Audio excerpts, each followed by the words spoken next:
Are making headway with President Hu on this front? I think that China has a enormous interest in solving this problem. If you talk to Chinese leaders, I think they will acknowledge immediately that if over 1 billion Chinese citizens have the same living patterns as Australians and Americans do right now, then all of us are in for a very miserable time. The planet just can't sustain it. So they understand that they've got to make a decision about a new model that is more sustainable, that allows them to pursue the economic growth that they're pursuing, while at the same time dealing with these environmental consequences. So I think they understand it intellectually. Right now, though, their understandable impulse is to say, well, let's let the developed countries, the Australias and the Americas, deal with this problem first, and we'll get to it when we've caught up a little bit in terms of our standard of living. The point we've tried to make is we can't allow China to wait. We have to take responsibility and do what needs to be done, but if emerging countries, not just China, but also India, Brazil, and others, are pursuing a path in which they replace us as the largest carbon emitters, that's not a sustainable, practical approach. So we're going to have everybody moving on the same track at the same time. Are you as wedded are you as convinced that a carbon trading scheme is the best way to go, the best way to get emissions down, as Kevin Rudd is? I think that I am absolutely convinced you have to put a price on carbon of some sort. So there are a number of ways of doing that. You could do a carbon tax, you can do a cap and trade system, which is what originally I had suggested, very similar to the program that Kevin Rudd has proposed. But the key is to change incentives for the marketplace, where we are actually pricing these pollutants that are going into our atmosphere. If a price is placed on them, if industry has to take them into account, then we can count on the marketplace responding effectively. If it's free to pollute, then you're never going to have companies making all the myriad decisions that are required in order for the entire system to move in a better direction. And it's never sufficient for a command and control system in which government is trying to chase down every single polluter. What you have to do is have a market mechanism to make it work more efficiently.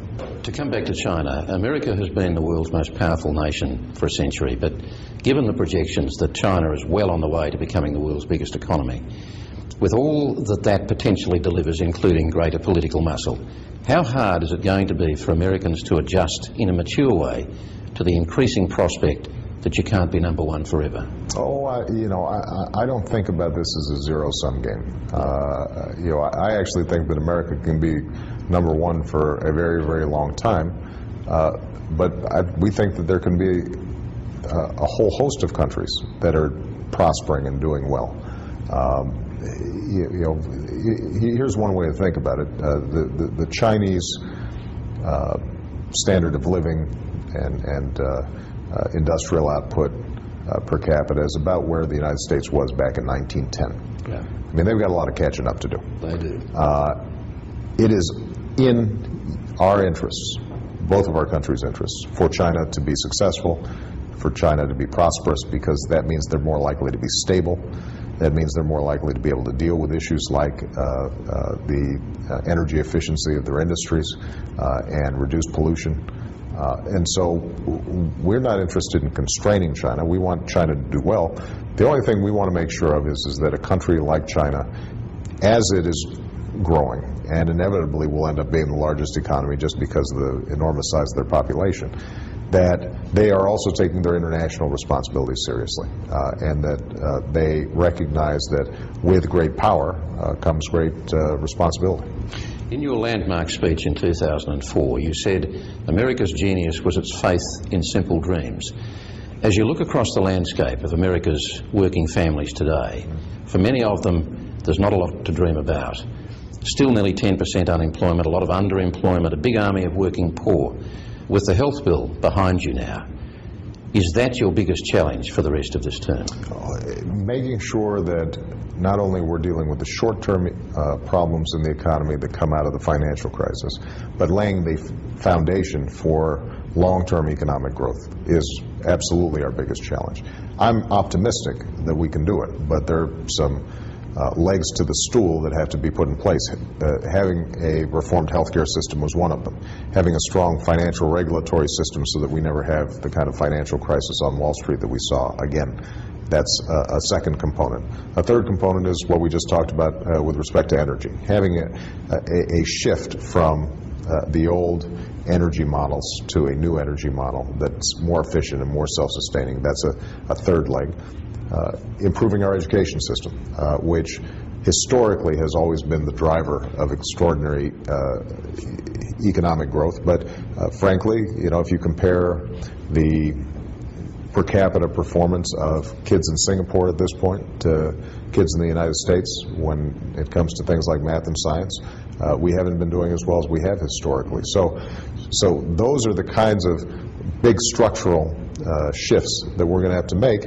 We're not going to make them all overnight, but one of the things that I'm pleased about is that given the history of financial crises, we have actually managed this and rebounded much more quickly than I think anybody anticipated, and we're in a strong position with strong growth rates to move in a very positive direction, but we have to tend to these long-term problems.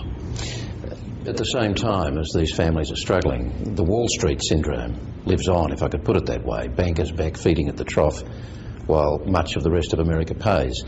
Do you feel strong enough, in a strong enough position, a strong enough place, do you have, now that you have that momentum back, to withstand the power of the Wall Street lobby and seriously regulate the financial system the way you want to? I know what your plans are, but that lobby is a very powerful, very resistant lobby. I think we're going to get this done. And the reason is because the American people understand that what happened in 2008 cannot be repeated. And so lobbies operate well under the cover of darkness.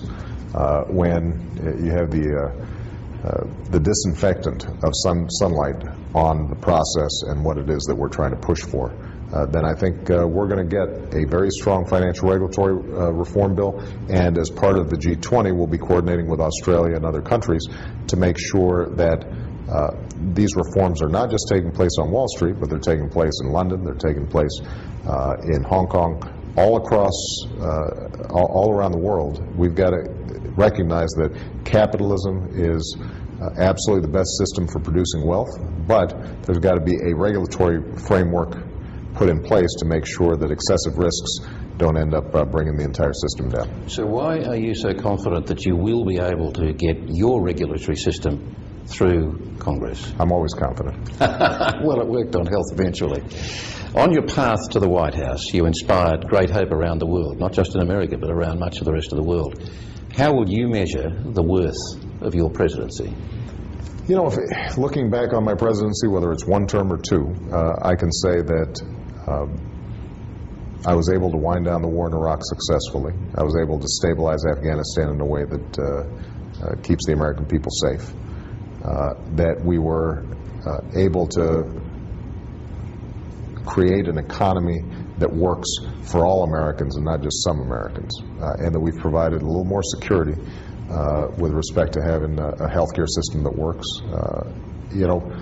I think those would be goals that I came into office espousing, and being able to deliver on my promises, I think, is the best thing that a politician can do.